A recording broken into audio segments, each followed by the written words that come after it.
So 219, that's thousands, millions, billions, 1, 2, 3, trillions divided by 240 per hour equals 912 billion 500 million hours. So 912.5 billion hours. Now let's divide this up by days. Well, there's 24 hours in a day. You know, you don't have to be a fucking math expert to do this kind of math. So 38 billion 20,833,333.333 remaining. So 38 billion days.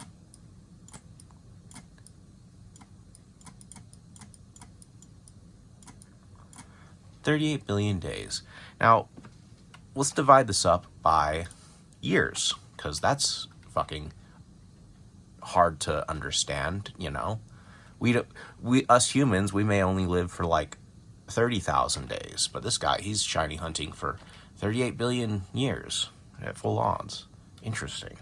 365. So if we divide that by 365 days a year, we're going to see 104 million years.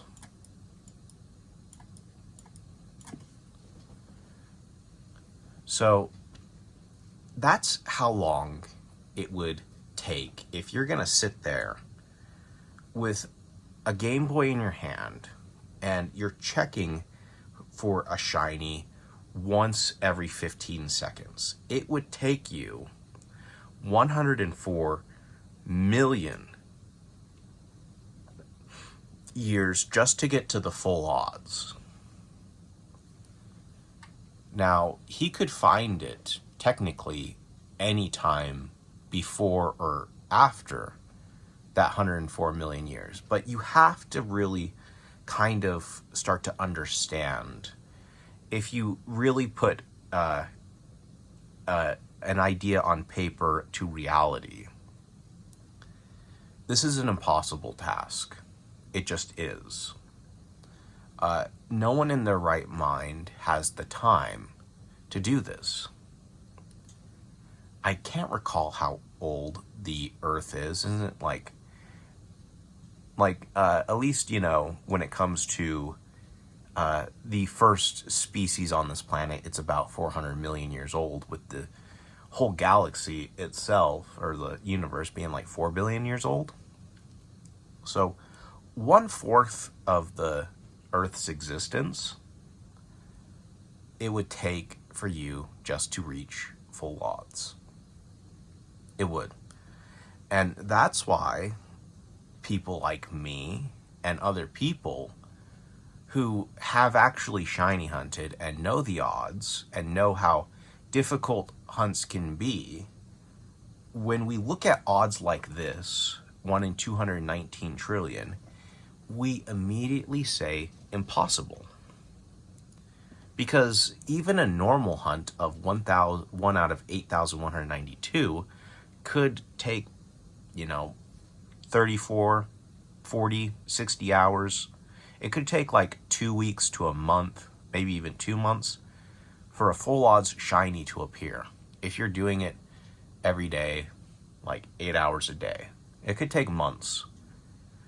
And newer games have better odds, like 1 in 512, or, you know, 1 in like 215 or something. I don't know what the newest one is, but I've shiny hunted long enough to know how difficult each odds really are, and how long you can kind of take, you know. It's not like a 1 in 8,192 hunt is going to take you 10 years to complete. It's not like you're gonna do it in like one day. You could. It's not statistics. The probability isn't on your side.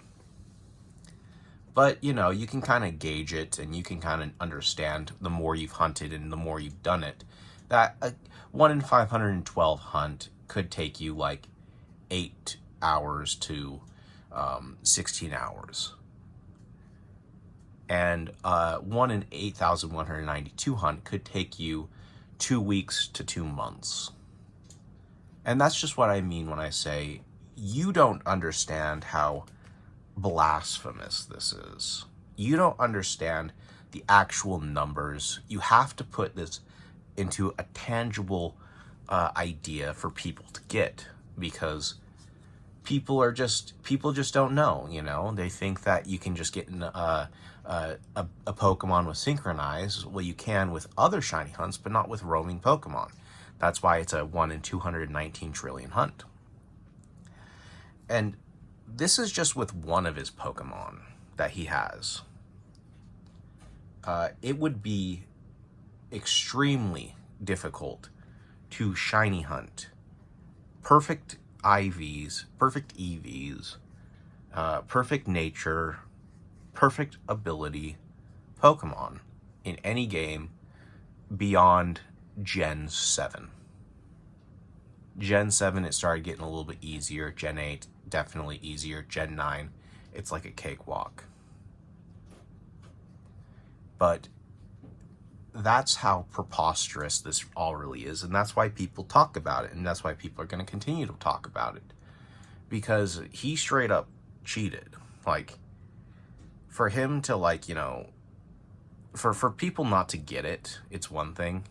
But, like, you know, he doesn't even get it himself. At the time when he obtained these, I doubt that he understood that it was a 1 in 219 trillion chance. He probably knew that, since he was a part of the Pokemon community, that it is difficult to obtain a shiny. But he probably thought, oh, you know, I'm just gonna tell people it took me months. It took me months to get this shiny Thundurus with the perfect everything.